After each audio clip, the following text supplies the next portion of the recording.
Le peuple s'est exprimé, le peuple a voté, et donc oui, une fois de plus, on va tenter de la sauver. Garage, bagnole et rock'n'roll. Garage, bagnole et rock'n'roll. Garage, bagnole et rock'n'roll. Garage, bagnole et rock'n'roll.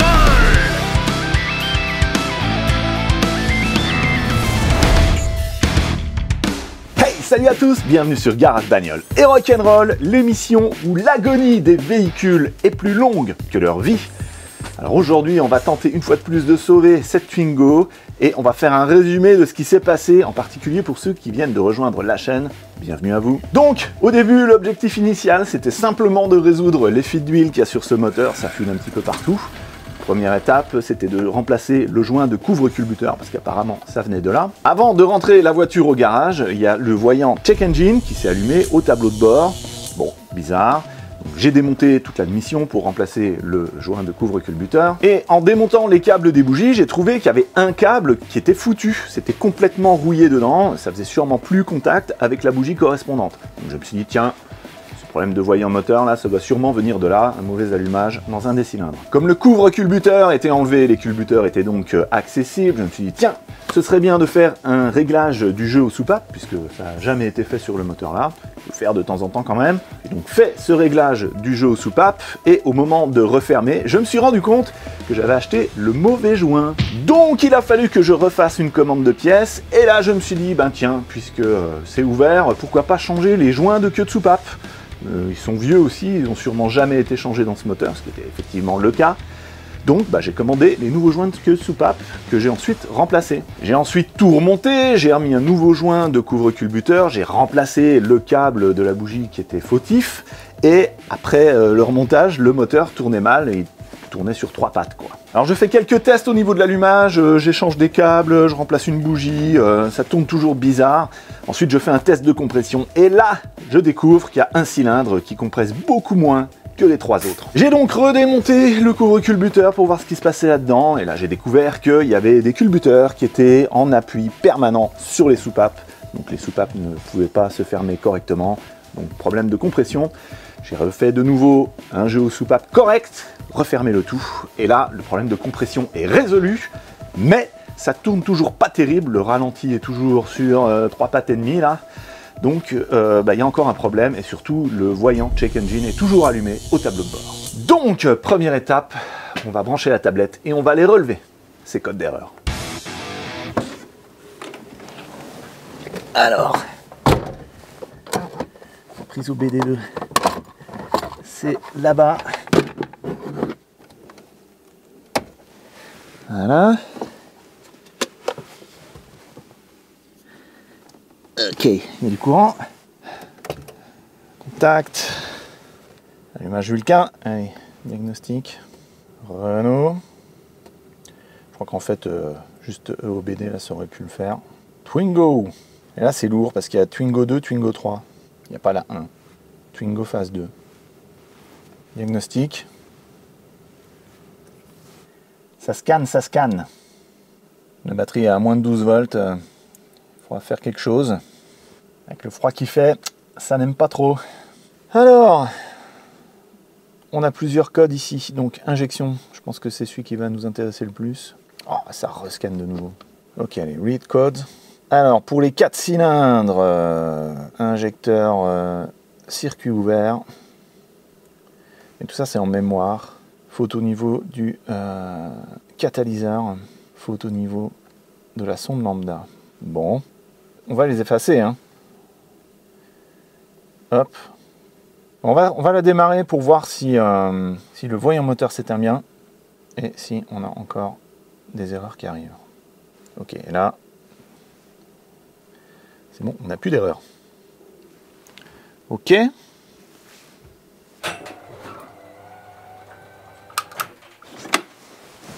Ok, alors. Donc là, le voyant moteur est bien disparu. Je vais enlever le contact, le remettre pour vous le montrer. Hop, il disparaît. On démarre. Est-ce qu'il revient?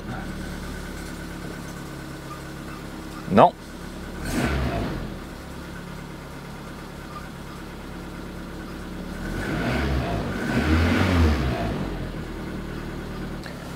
Allez, on va ouvrir le capot.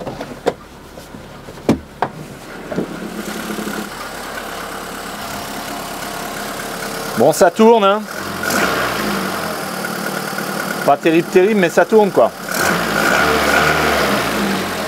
Là, a priori, il y a un problème d'allumage sur le cylindre, là.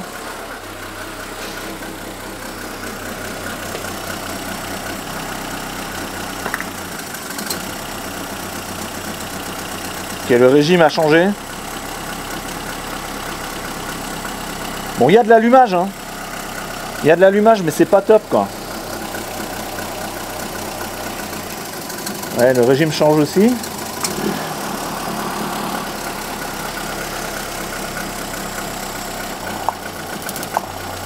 Là aussi.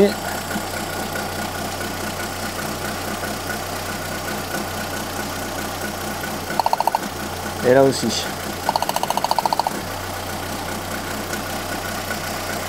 Donc il y a de l'allumage hein, sur les 4. Mais c'est pas super quoi. Bon, ici plus de code d'erreur. Allez, je coupe.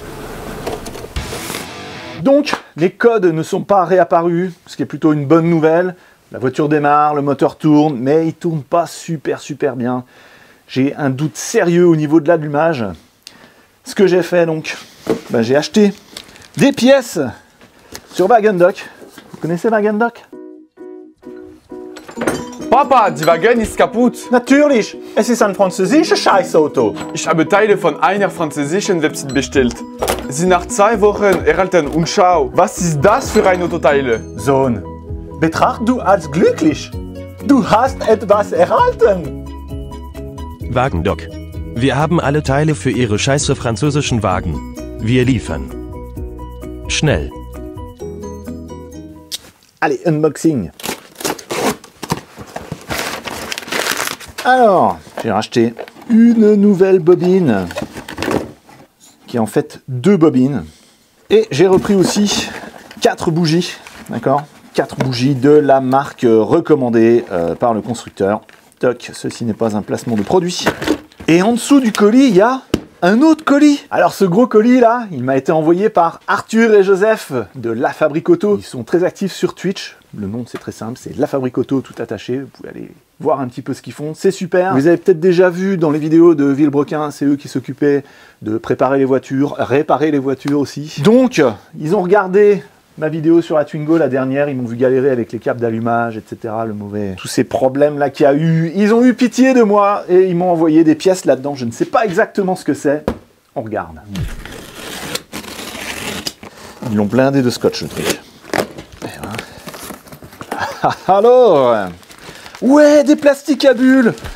Oh, merci. J'adore faire ça. Oh, c'est vraiment super. Oh là, j'adore ça, j'adore ça. Et puis c'est vraiment des bulles de qualité. Regardez-moi ça, comme elles sont grosses. Oh là là. Oh oui. Oh, oh là là, mais vous imaginez même pas là tous les belles soirées que je vais passer. Oh, oh c'est satisfaisant. Oh là là. Oh, c'est vraiment génial. Franchement les gars, merci. Oh, puis il y en a encore. Il y en a encore. En veux-tu, en voilà quoi. Mais la générosité, regardez-moi ça. La générosité, c'est vraiment... Oh, oh. Eh ben, il y a des tas de trucs en plus. Un joint spi. Encore des joints spi. Pas mal, avec petite bague de placement. Ça a l'air d'être des joints spi d'arbre à cam. Peut-être de Villebrequin. Peut-être des joints spi pour l'Alfa Romeo là. Vu que ça fuit au niveau soit du Villebrequin, soit du côté boîte de vitesse. Là, qu'est-ce que c'est?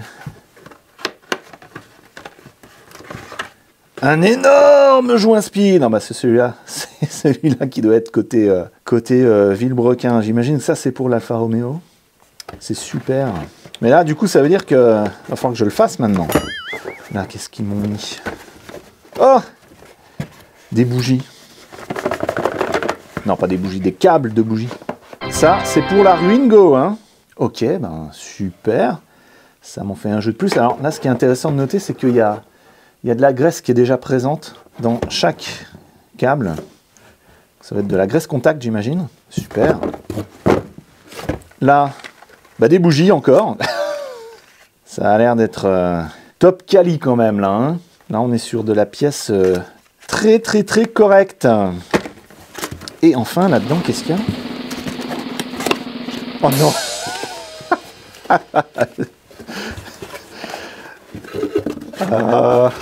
Et ben voilà. Une bobine, encore une. Mais après, je suis pas sûr que c'est la même. Est-ce que c'est la même? Il y a des chances que ce soit compatible. Eh ben c'est super. Maintenant, je sais pas trop quoi faire là.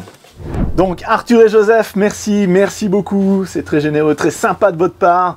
Je pense que je vais prendre vos pièces. Hein. Sur Twitch, on m'a dit que c'était de meilleure qualité. Donc, Arthur et Joseph, si vous ne les connaissez pas, je vous mets le lien vers leur chaîne Twitch en dessous dans la description, ainsi que leur compte Instagram. Allez voir, vraiment, c'est super. Joseph est en formation ou il est pro? Techniquement, Joseph est supposé être professionnel. Mais Joseph, il fait pas de mécanique. Enfin, il en fait, mais... C'est un très bon exemple, vous savez, pour toutes les formations, genre les motivations et tout ça. Genre, il faut toujours être dans le mindset d'apprendre. Et ben voilà, Joseph, jusqu'à là. Et le top, c'est quand même ça. Hein. Ouais. Oh. Oh.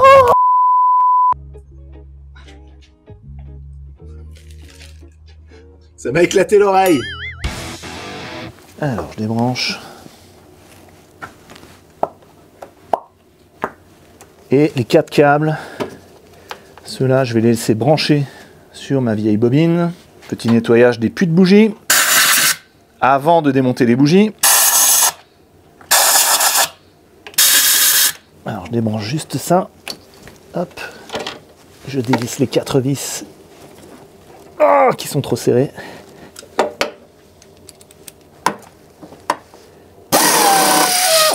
Alors, la dernière fois, il y avait une vis qui était foirée. Il a fallu que j'aille à la meuleuse d'angle à l'aveugle derrière. Et là, j'ai plus d'air. Il faut que je remette en route mon compresseur.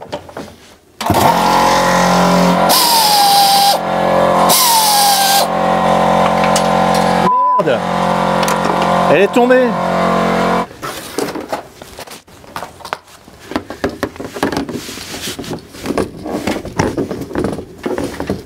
Non, pas comme ça. Peut-être par là.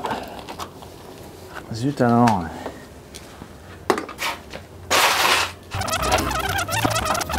Non. Ouais, c'est bon, je l'ai eu. Elle était sur le triangle de suspension. Bon, je la mets là. Dernière vis ici. Celle-là, c'est celle que j'avais fendue. Voilà. Et je sors le bloc avec les câbles attachés. Hop. Allez, je sors les bougies.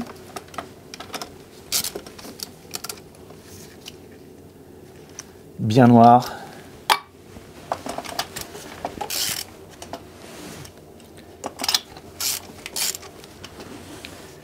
Celle-là, super noire. Je crois que tout simplement, elles ont fait leur temps, ces bougies-là. Hein. Ouais, celle-là, ultra noire. Bon, les plans de joint sont assez propres là, mais je vais quand même donner un petit coup. Histoire d'être sûr. Peut-être celui-là encore un petit coup. Ok, les nouvelles bougies.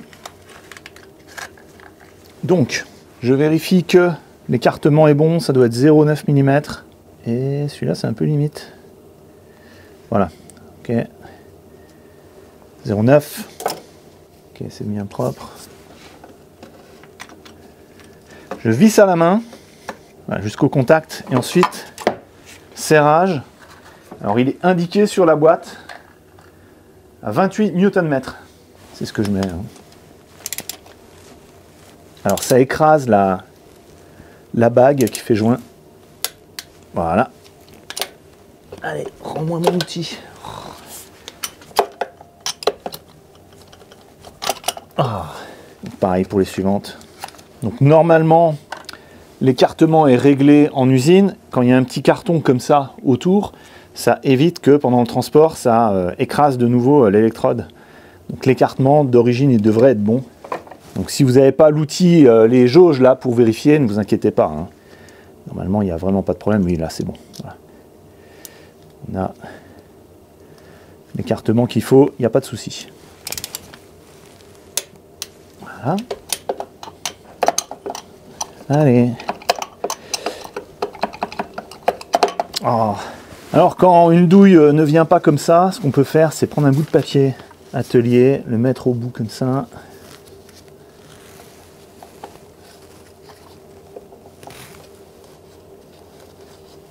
Le mettre au bout correctement. Comme ça. Voilà. Et là, ça vient plus facilement. Allez, suivante. Ok. Ok. Impeccable. Dernière. Hop. Ok, donc là, je vais rebrancher les nouveaux câbles sur la nouvelle bobine en prenant modèle sur l'ancienne. Hop.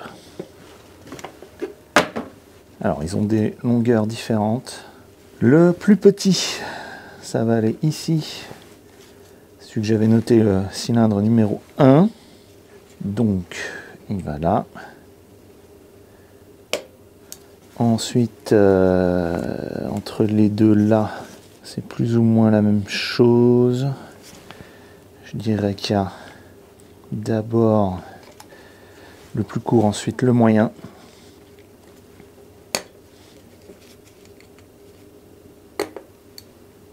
Et enfin, le dernier, c'est le plus grand, qui va ici.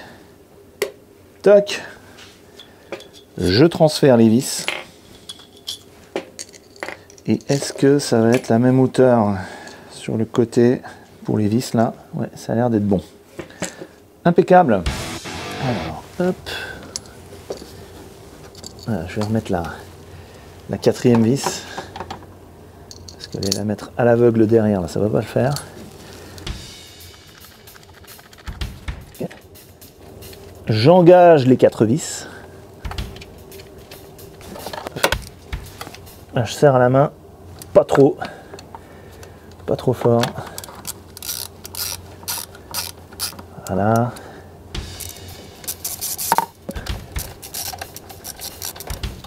Ok, je rebranche. Allez, branchement des câbles. Donc là, juste à la main, je devrais y arriver. Hein. Et de 1. Troisième. Alors, les cylindres sont notés dans l'autre sens hein, sur cette voiture. Hein. C'est 1, 2, 3, 4. Alors, dernier câble pour le cylindre numéro 1, donc. Ok. Chaque fois, il faut bien vérifier que c'est bien enfoncé pour qu'il y ait un bon contact. Voilà. Ça a l'air... Hop. Ça a l'air pas mal. Nouvelle bougie, nouveau câble, nouvelle bobine. On teste. Allez, démarrage.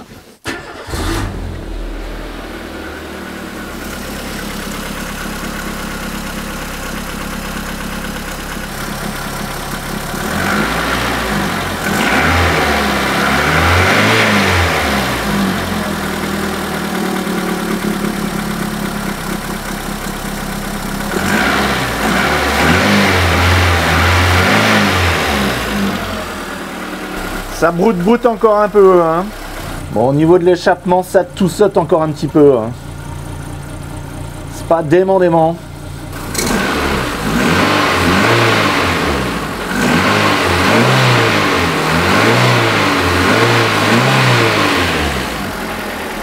Bon, même à chaud, il y a encore des petits ratés. Hein. Je vais arrêter là. C'est un échec, on va dire. Hein. Les pièces ont été changées, mais le problème n'a pas été résolu. Le ralenti est toujours instable. Et comme il n'y a pas de code d'erreur, il n'y a toujours pas le check engine qui est revenu au tableau de bord, impossible de vraiment savoir ce que c'est. Ça, c'est le genre de problème qui est assez dur à trouver. Donc, quelle est la source, la cause du problème. Mais bon, là au moins, on est sûr qu'au niveau de l'allumage, tout est bon. Donc, merci beaucoup à Arthur et Joseph pour le magnifique colis. C'est aussi un petit cadeau empoisonné avec le joint SPI de Villebrequin pour l'Alfa Romeo, parce que ça veut dire qu'à un moment donné, il va falloir que je le fasse. Ça veut dire qu'il va falloir descendre la boîte de vitesse. J'ai pas trop envie. Alors comprenez-moi bien, hein, c'est pas que j'ai pas envie de travailler ni sur la Twingo ou l'Alfa Romeo, c'est juste que je préférerais travailler sur ma Ford Mustang. À l'heure où je tourne cette vidéo, elle est toujours à l'atelier. Voilà, n'hésitez pas à me dire en commentaire ce que vous pensez de tout ça, d'où pourrait venir ce problème de ralenti. Alors à savoir que c'est uniquement au ralenti, hein. Après quand on roule avec, quand on monte dans les tours, il n'y a aucun problème. Hein. Mais bon, un ralenti instable, c'est en général indicateur d'un moteur qui a quelques soucis. Donc si vous cherchez des outils que vous m'avez utilisés dans cette vidéo, je vous mets les liens en dessous dans la description. En attendant qu'on se revoie, je vous laisse ici la playlist de la Twingo. En dessous, un super épisode aléatoire que vous n'avez pas vu et que YouTube a sélectionné pour vous. Moi, c'est François, je vous dis à la prochaine sur Garage, Bagnole et Rock'n'Roll. Tout saute, c'est parce qu'il fait froid.